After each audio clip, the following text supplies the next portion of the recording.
इस विद्या के मंदिर में सबसे पहले जो विद्या की आराध्य माँ सरस्वती हैं, मैं इनको प्रणाम करता हूँ। और मेरा अपना व्यक्तिगत मानना है कि हर शरीर में माँ सरस्वती विद्यमान है और इसके कारण आप सभी को मैं प्रणाम करता हूँ। समय का अभाव है, बार बार देखने को मिल रहा है, मैं शुरुआत में ही इस बात को कह दे रहा हूँ। जो हमारा विषय है राष्ट्रीय शिक्षा नीति, संकल्प और सिद्धि, इस विषय को समझने के लिए हम देखते हैं कि ये राष्ट्रीय शिक्षा नीति कितनी संकल्प और सिद्धि के साथ आगे बढ़ रही है, संकल्प के साथ सिद्धि को प्राप्त करने के लिए पुनर्जोर कोशिश कर रही है। पूर्णतः इस बात पे निहितार्थ है कि जैसे कि यह शिक्षा नीति जो 1986 की जो नई शिक्षा नीति थी, उसके 34 बाद किसी सरकार ने इस पर पहल की और इस संकल्प के साथ 4 शिक्षा मंत्री ने अपने योगदान दिए। और इस राष्ट्रीय शिक्षा नीति जो 19 अगस्त 2020 को लागू हुई, उसके पूर्व में राष्ट्रीय शिक्षा नीति के संदर्भ में दो समितियों ने अपनी रिपोर्ट दी। एक TSR सुब्रमण्यम स्वामी की अध्यक्षता में और एक के कस्तूरी रंगन की अध्यक्षता में। उन दोनों समितियों के सुझाव के आधार पर भारत सरकार ने जो राष्ट्रीय शिक्षा नीति हम सबके समक्ष प्रस्तुत किया, निश्चित तौर पे भारत के लिए गौरव का विषय है। भारत के लिए गौरव का विषय तो है, लेकिन निश्चित तौर पे इसकी सिद्धि और संकल्प के बीच में जो सामंजस्य स्थापित करना होगा, उसके लिए ध्यान देना होगा कि हमारे पास साधन क्या है, हमारे पास माध्यम क्या है। जैसे एक नदी है, नदी की दोनों किनारे के रूप में हम ये कह सकते हैं कि एक संकल्प है, दूसरी ओर सिद्धि है। और इस दोनों संकल्प और सिद्धि की जो मेल है वो हमारे पुल हैं, जो माध्यम है। और उन माध्यमों के रूप में जो शिक्षा से जुड़े जितने भी स्टाक होल्डर्स हैं, चाहे विद्यार्थी के रूप में हो, चाहे शिक्षक के रूप में हो,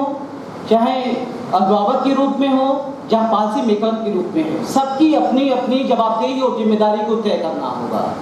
यह इस संकल्प के साथ सिद्धि को प्राप्त करने में जितने भी स्टाक होल्डर्स हैं, उनको हर व्यक्ति की अपनी जवाबदेही और जिम्मेदारी, विद्यार्थी की अपनी जवाबदेही जिम्मेदारी होनी चाहिए, शिक्षक की अपनी जवाबदेही और जिम्मेदारी होनी चाहिए, जो मैनेजमेंट है, जो सरकारें हैं, उनकी भी अपनी जवाबदेही और जिम्मेदारी होनी चाहिए। तब जाके जो है इस संकल्प के साथ सिद्धि को हम प्राप्त कर सकते हैं। जहाँ पे राष्ट्रीय शिक्षा नीति का जो विषय है, उसमें आप सभी जानते हैं 4 मुख्य भाग हैं और 27 अध्यायों में बटा हुआ है। पूर्व प्राथमिक शिक्षा से लेकर उस शिक्षा तक बहुत सारी चीज़ों को उसमें बताया है। भारतीय क्रम, जो ज्ञान परंपरा है, जो भारतीय संस्कृति है, जो भारतीय मूल्य है, उन सभी का समाचीन व्यवस्था की गई है। लेकिन कोई भी पॉलिसी अपनी मूर्त रूप में तभी आ सकती है जब उसके संकल्प में उस प्रकार की व्यवस्थित और संचित व्यवस्था, और उन्हीं संकल्पित और व्यवस्थित व्यवस्था के आधार पर उस सिद्धि को हम प्राप्त कर सकते हैं। कहने का तात्पर्य यह है कि जो कुछ भी हमारे संसाधन हैं, जो उन संसाधनों का कैसे हम भरपूर उपयोग कर सकते हैं, कैसे संकल्पना के साथ हम सिद्धि को प्राप्त कर सकते हैं, उसके लिए हम सभी को प्रयास करना होगा। एक छोटी सी कहानी के माध्यम से बताना चाहूँगा। एक बार जितने भी शिक्षक समुदाय या जितने भी छात्र समुदाय हैं, इन सभी समुदायों में विवेकानंद का जैसे ही नाम आता है तो हमारे मन मस्तिष्क में एक ऐसे विद्वत जन का चेहरा या प्रतिबिंब मन मस्तिष्क बनता है कि वह ऐसे होंगे। और वह जब विदेश में यात्रा में गए थे तो ऐसी जगह बैठे एक बहुत ट्रेंड व्यक्ति था और एक पॉइंट था जिसको भी भेद करना था। वह बार बार प्रयास कर रहा था, उसके पास इंस्ट्रूमेंट थे, उसके पास ट्रेनिंग थी, उसके पास रिसोर्सेज थे और उसमें वह बहुत दिनों से प्रयास भी कर रहा था, लेकिन वह अपनी जो मिड पॉइंट थी, जो टारगेट बिंदु था, उसको प्राप्त नहीं कर पा रहा था। फिर विवेकानंद जी वह प्रयास देखते गए और अंत में उस व्यक्ति के पास पहुंचे, कहे कि तुम उस सिद्ध को कैसे प्राप्त नहीं कर पा रहे हैं, आप ट्रेनिंग भी किए हैं, सब कुछ किए हैं, क्या एक बार हमको मौका आप दे सकते हैं? तो अगर ऐसा सवाल आता है तो हम सभी के साथ ऐसी घटनाएं घटती हैं तो अगर कोई ट्रेंड है, कोई शिक्षक अपने आप को मानता है, कोई विषय का ज्ञाता मानता है और यह कहता है कि कोई अनजान आदमी उसके पास इस प्रकार के प्रश्न को लेके आता है, तो एक ये भी अहम की भाव होती है कि जिस काम को हम इतने दिनों से प्रयास कर रहे हैं, इसमें हमने प्रशिक्षण प्राप्त किया है, हमारी योग्यता है, हमारे पास इंस्ट्रूमेंट है, उसके बाद भी अगर हम नहीं उस लक्ष्य को प्राप्त कर रहे हैं, एक समान आदमी हमारे पास आता है, वह साधु के बेस में और कहता है कि एक बार हमको प्रयास करना चाहिए, तो वह अंग्रेज जो व्यक्ति था वो कहा कि वो स्वर्ण तैयार हो गया और विवेकानंद जी ने जो है एक ही बार में जो है उस लक्ष्य को प्राप्त कर लिया। उस लक्ष्य को प्राप्त करने के उपरांत वह अंग्रेज जो था वह उनसे बहुत प्रभावित हुआ, उनके चरणों में गिर गया और बताया कि आपके पास कौन सी ऐसी शक्ति है, कौन सी साधना है कि जो जिस क्षेत्र में हमारी महारत हासिल है, मैं दिनों दिन इसके लिए प्रयास करता हूँ, मैं ट्रेनिंग लिया हूँ, हमारे पास इंस्ट्रूमेंट है, हमारे पास इससे रिलेवेंट बहुत सारे ज्ञान है, उसके बावजूद भी मैं उस जो मिड पॉइंट है, जो लक्ष्य है, उसको हम नहीं प्राप्त कर पाए। और आपने ये काम कैसे कर? उन्होंने बहुत सहज ढंग से बात किया और ये हमारी भारतीय ज्ञान परंपरा का एक दृष्टिकोण था उनकी संस्था, और ये कहे कि जो आपकी गतिविधि थी, जो क्रियाकलाप था, उस गतिविधि और क्रियाकलाप और लक्ष्य की जो त्रुटियां थी उसको मैं एकाग्रता पूर्वक, ध्यान पूर्वक और दृढ़ पूर्वक मैं उसको देखा और इसके आधार पे जो है हमने लक्ष्य की प्राप्ति की। आज समय वही है, इसी संकल्प के साथ जिसका जो रोल है, चाहे शिक्षक का शिक्षक के संदर्भ में, विद्यार्थी का विद्यार्थी के संदर्भ में, जो अभिभावक हैं उनका भी अपना रोल है, अपने विद्यार्थियों को, अपने छात्रों को या अपने जो उनके बाल्य हैं उनको कैसे शिक्षा ग्रहण कराएं, उनके समय जो भी रोल है उसके संदर्भ में संकल्प हो, व्यवस्थित हो और उस विवेकानंद के ही समान, क्योंकि भारत की ज्ञान परंपरा का ही देन था कि एक व्यक्ति पूरी अमेरिका को हिला के रख दिया था। तो हमारी जो आबादी है वो दूसरे नंबर की और वर्तमान में तो पहले नंबर की हो गई है। तो जो मानवीय संसाधन है हम बहुत कुछ कर सकते हैं, चाहे एशियन गेम हो, चाहे ओलंपिक हो, चाहे विश्व कप हो, चाहे हमारी राष्ट्रीय शिक्षा नीति की संकल्प से सिद्धि की ओर जाने की बात हो। तो कहने का तात्पर्य यह है कि जो कुछ भी हमारी शक्ति है,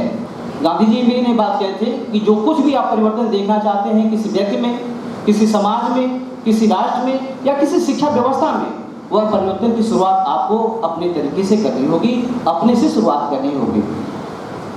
उसके बावजूद भी हम या हमारा जो समाज का जो दृष्टिकोण है वो थोड़ा सा बदलाव है और उस बदलाव को स्वीकार भी करना चाहिए, इसमें किसी प्रकार की अतिशयोक्ति नहीं है। बदलते स्वरूप में अपने आप को सामंजस्य करना, अगर नदी की धारा बह रही है तो कोई जरूरी नहीं है कि नदी की विपरीत धारा में जाके अपने परचम को लहराएं। आप नदी के साथ, नदी के होकर उसकी धारा के साथ जाकर अपनी परचम को लहरा सकते हैं और एक किनारा दिला सकते हैं। हमारी राष्ट्रीय शिक्षा नीति, चाहे शिक्षा के जितने भी पहलू हैं, प्री प्राइमरी से लेकर उस शिक्षा में सब कुछ न कुछ है और उन सभी को एक रास्ते पे लाना हम सबका जिम्मेदारी है, सबका व्यवस्थित उपक्रम है। मैं इन्हीं सब बातों के साथ अपनी अभी ख़त्म नहीं हुआ है, अपनी बातों के साथ एक छोटी सी एक और भारतीय ज्ञान परंपरा के संदर्भ में अपनी बात रखना चाहूँगा। जो अपने भारत की जो संस्कृति है, गुरु शिष्य की संस्कृति, वो बहुत ही महत्वपूर्ण है। आप सभी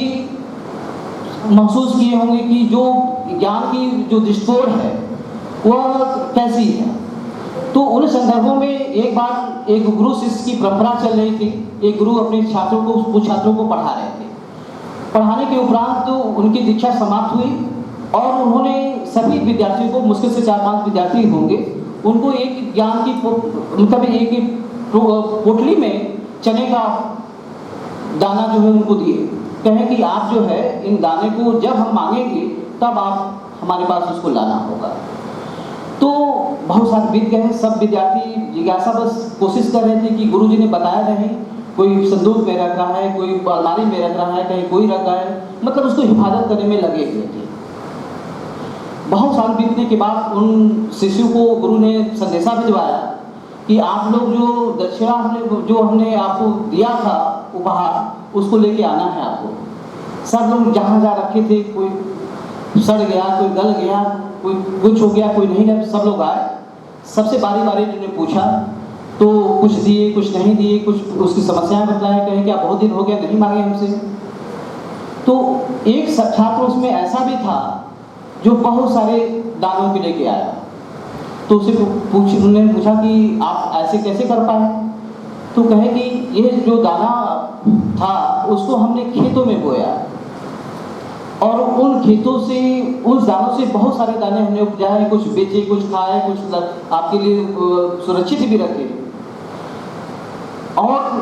गुरु ने कहा कि आप ही हमारे असली शिष्य हैं, क्योंकि जो हमारे ज्ञान थी, हमारी ज्ञान की परंपरा थी, जो हमारी संस्कृति थी, जो हमारी भारतीय मूल्य था, उसको आप सहेज के रखे, उसको बचा के रखे और उन शिष्यों को भी उसकी ज्ञान दिए कि जो कुछ भी हमारी संस्कृति है, जो हमारे कुछ मूल्य हैं, जो कुछ हमारे अनुशासन में है, चरित्र में है, उनको ऐसे ही हमको बचा के रखना है, अपने ज्ञान को ऐसे ही आगे बढ़ाना है। धन्यवाद।